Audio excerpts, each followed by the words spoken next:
విశాఖ ఎంపీగా టీడీపీ అధిష్టానం మతుకుమిల్లి భరత్ని ఖరారు చేసినటువంటి పరిస్థితి అయితే కనిపిస్తుంది. ముఖ్యంగా ఆ విశాఖ ఎంపీగా ఎవరు పోటీ చేస్తారనేది ఎప్పటి నుంచో ఊహాగానాలు అయితే ఉన్నాయి. ఎందుకంటే ఇక్కడ బీజేపీ నుంచి కూడా జీవీఎల్ నరసింహారావు బరిలో ఉండబోతున్నారనే ప్రచారం జోరుగా జరిగినటువంటి నేపథ్యంలో అటు టీడీపీ, బీజేపీ, జనసేన కూటమికి సంబంధించి ఖచ్చితంగా జీవీఎల్కి సీట్ వస్తుంది అనుకున్నారు. కానీ అన్నీ ఊహించిన విధంగానే ముందస్తు నుంచి భరత్ ఒక ధీమాగా ఉన్నటువంటి పరిస్థితి అయితే ఉంది.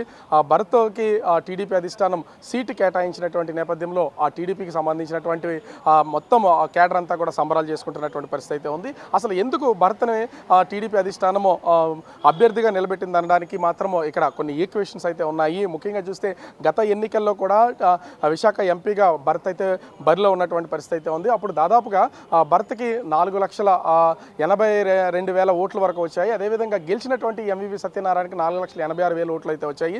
ఇద్దరి మధ్యన కేవలం 4,000 ఓట్లు తేడాతోనే ఓడిపోయినటువంటి పరిస్థితి అయితే ఉంది. ఈ భరత్ ఓటమి కూడా అప్పట్లో జనసేన పార్టీ నుంచి పోటీ చేసినటువంటి జేడి లక్ష్మీనారాయణ ఉన్నటువంటి నేపథ్యంలో ఇక్కడ ఖచ్చితంగా జేడి లక్ష్మీనారాయణకి 2.5 లక్షల ఓట్లు రావడంతో ఆ ఓటింగ్ అంతా పోవడం వల్లే ఇక్కడ భరత్ ఓటమి చెందాడు అనేది ఒకటైతే తెలుస్తుంది. మరి ముఖ్యంగా చూస్తే ఎంవీఎస్ మూర్తి భరత్ తాతగారు కావడం, ఎప్పటి నుంచో పొలిటికల్ ఫ్యామిలీగా విశాఖపట్నానికి సంబంధించి వాళ్ళకి మంచి ర్యాపో ఉండడం, పూర్తి స్థాయిలో విశాఖపట్నంలో అందరికీ పరిచయస్తుడై ఉన్నటువంటి నేపథ్యం అయితే కనిపిస్తుంది. అదేవిధంగా గత ఎన్నికల్లో భరత్ ఓడిపోవడం కూడా సానుభూతి అయితే ఉంది. అప్పటి నుంచి కూడా అనేక నియోజకవర్గాలకు సంబంధించి తిరుగుతూ ఉన్నాడు. ముఖ్యంగా గీతం యూనివర్సిటీకి సంబంధించి అతను ఇప్పుడు చైర్పర్సన్గా ఉన్నాడు. గీతం యూనివర్సిటీకి మొత్తం అన్ని వైపుల నుంచి ఆయన విద్యార్థులు కూడా చాలామంది ఉంటారు. వాళ్ళ వల్ల కూడా కలిసి వచ్చే అంశంగా కనిపిస్తుంది. ఇక్కడ ఫ్యామిలీ రిలేషన్ కూడా ఉన్నటువంటి పరిస్థితి అయితే ఉంది. ఎందుకంటే టీడీపీ అధినేత చంద్రబాబుకి, బాలకృష్ణకి, అదే భరత్కి ఒక సత్సంబంధాలు ఉన్నటువంటిది మనమైతే చూడొచ్చు. ముఖ్యంగా చూస్తే బాలకృష్ణకి చిన్నల్లుడుగా ఈ భరత్ అయితే ఉన్నటువంటి పరిస్థితి అయితే ఉంది. అదేవిధంగా నారా లోకేష్కి తోడల్లుడుగా చెప్పొచ్చు.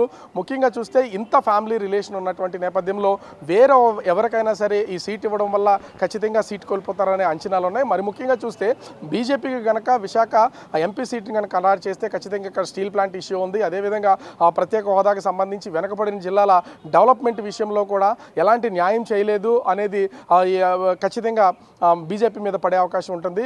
ఇప్పటికే టీడీపీకి సంబంధించి 4 ఎమ్మెల్యేలు, సిటీ పరిధిలో ఉన్నట్టు 4 ఎమ్మెల్యేలు గెలిచారు. కాబట్టి ఈసారి బీజేపీకి కనుక ఇస్తే మొత్తం సీట్లన్నీ కోల్పోయే అవకాశం అయితే ఉంటుంది. అందుకనే ఖచ్చితంగా బీజేపీ పార్టీకి సంబంధించినటువంటి అధినాయకులతోనూ జనసేనతోనూ ఒప్పించి భరత్కు చంద్రబాబు ఈ సీటు ఇప్పించినట్లుగా తెలుస్తుంది. మొత్తానికి చూస్తే అటు ఫ్యామిలీ వైపు నుంచి బాలకృష్ణ అల్లుడుగాను, లోకేష్కి తోడల్లుడుగాను ఒకవైపు నుంచి చూడొచ్చు. మరోపక్క ఎంవీఎస్ మూర్తి తన తాతగారి గతంలో ఇక్కడ ఎమ్మెల్సీగానే ఎంపీగా పనిచేసినటువంటి పరిచయాలు కావచ్చు, అదేవిధంగా గత ఎన్నికల్లో ఓడిపోయారనే సానుభూతి కావచ్చు, అన్ని ఈక్వేషన్స్లోనూ ఉన్నత విద్య చదువుకున్నటువంటి వ్యక్తిగాను, విద్యా సంస్థలు నడుపుతున్నటువంటి వ్యక్తిగాను, ప్రజల్లో మమేకమయ్యి ఆ ప్రజలతో తిరుగుతున్నటువంటి వ్యక్తిగాను భరత్కి మంచి పేరు ఉన్నటువంటి నేపథ్యంలో టీడీపీ అధిష్టానము ఈ సీట్ని ఖరారు చేసినట్లుగా తెలుస్తుంది.